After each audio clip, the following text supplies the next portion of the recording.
Assalamualaikum dan selamat sejahtera. Hari ini kumpulan saya akan membentangkan tentang bentuk pentadbiran barat di Sarawak dan Sabah. First sekali, perluasan kuasa oleh dinasti Brooke di Sarawak dan SBUB Sabah. Dia punya matlamat ialah untuk mengawal keuntungan daripada eksploitasi terhadap sumber hasil dan kuasa politik.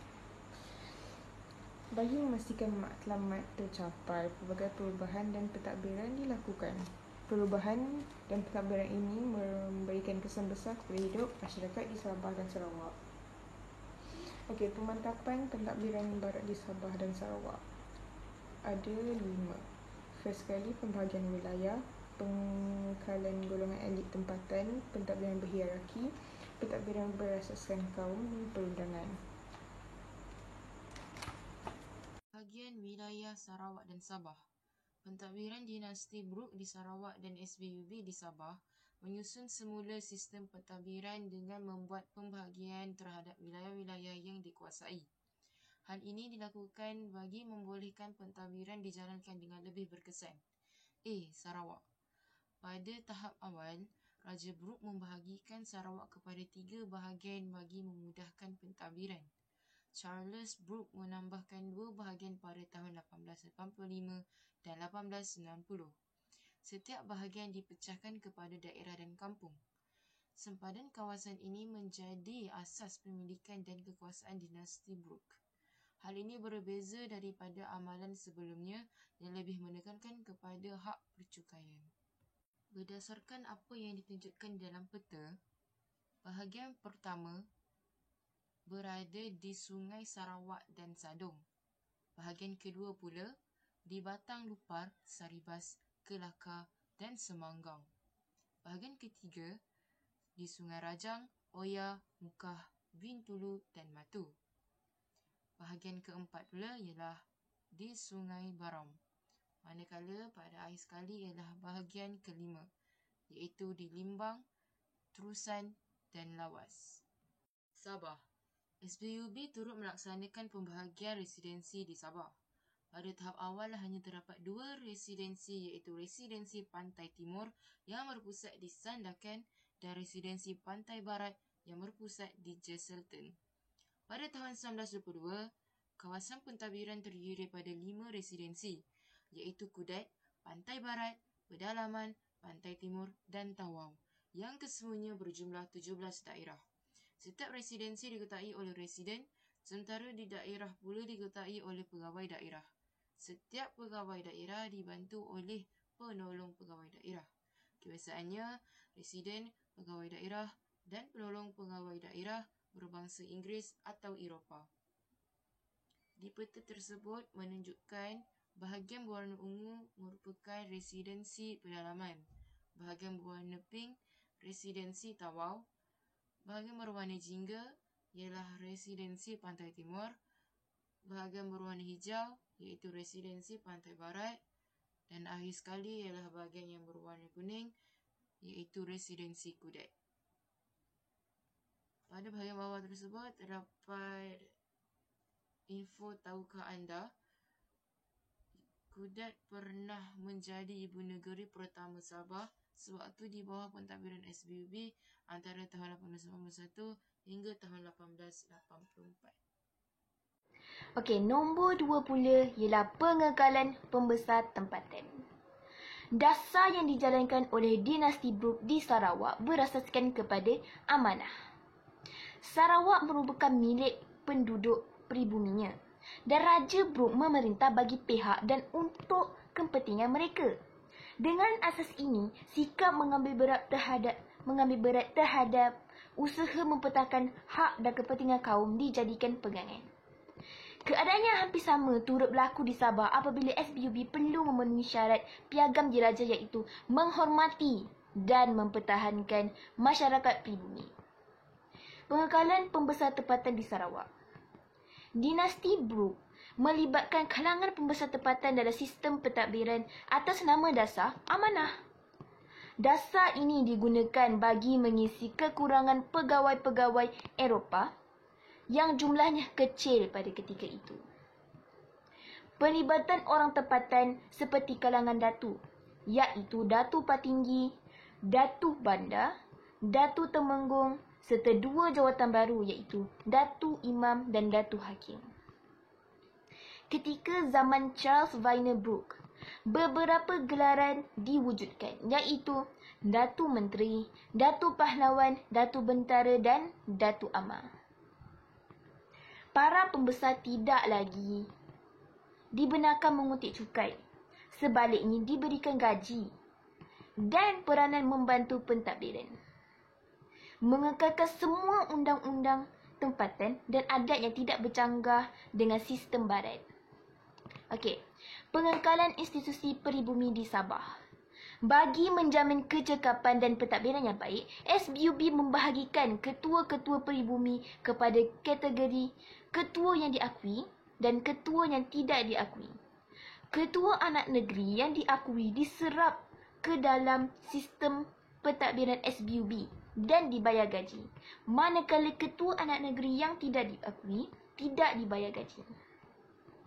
Institusi peribumi yang utama ialah institusi ketua anak negeri, ketua kampung atau orang tua dan mahkamah anak negeri. Ketua bergaji akan memelihara keamanan dan peraturan serta mengutip cukai kepala dan mentadbir keadilan. Ketua anak negeri yang juga digelar orang kaya-kaya atau OKK membantu pegawai daerah menjalankan pentadbiran pada peringkat daerah. Ketua anak negeri juga dilantik menjadi hakim di mahkamah anak negeri dan bertugas dalam menjaga keamanan daerah mereka, memungut cukai dan mengurus pentadbiran pengadilan atau pembantu magistrate. Nombor 3, pentadbiran yang berhierarki. Bagi mengeraskan sistem pentadbiran yang berkesan, Dinasti Brooke di Sarawak dan SBUB di Sabah membentuk sistem pentadbiran berhierarki. Di Sarawak, Raja Brooke mengetuai pentadbiran di Sarawak yang dibantu oleh Majlis Tertinggi dan Majlis Negeri.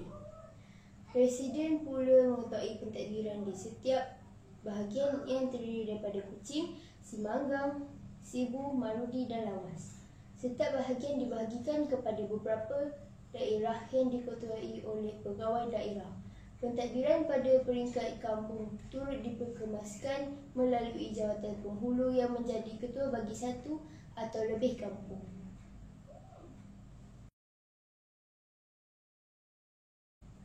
Di Sabah, SBUB di Sabah diketuai oleh Gubernur yang bertanggungjawab kepada Lembaga Pengarah Syarikat di London. Majlis Penasihat ditubuhkan pada tahun 1883 untuk menasihati Gubernur dalam hal ehwal pentadbiran.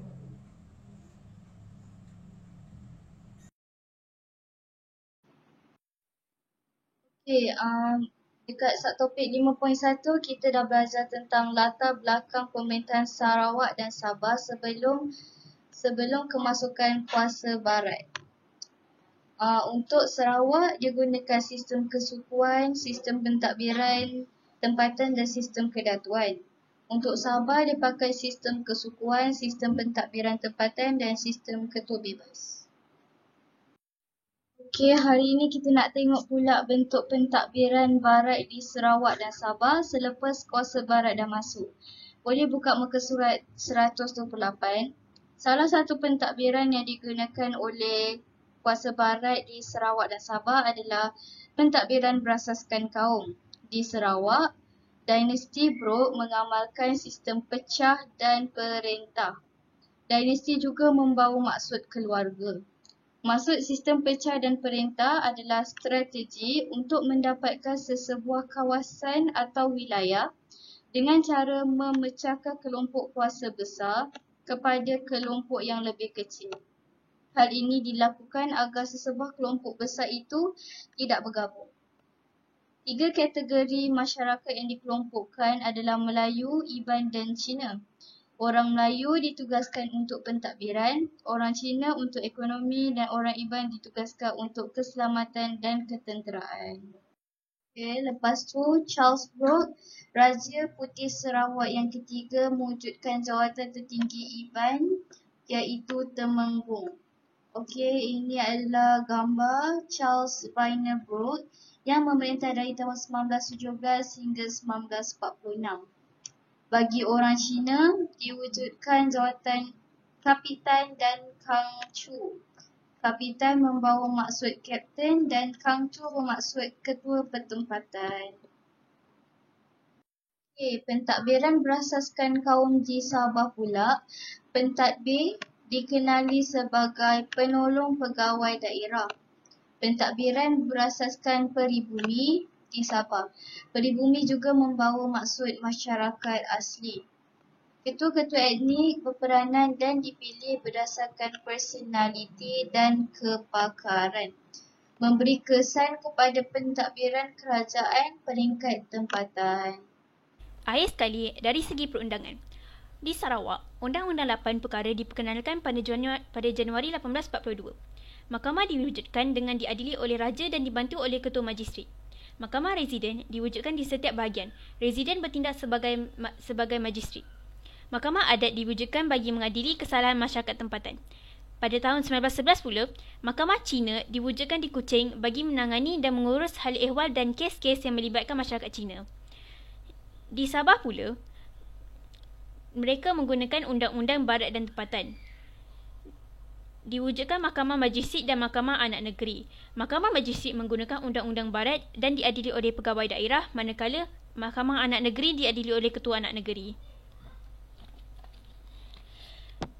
Hal ini membuktikan bahawa Sarawak dan Sabah telah mempunyai sistem pemerintahan tempatan yang mantap sebelum kedatangan kuasa barat. Kedudukan strategik dan kekayaan kedua buah negeri ini menarik perhatian para pemodal luar untuk menguasai kekayaan yang dimiliki. Kesannya, berlaku perluasan kuasa yang merubah sistem pemerintahan tempatan.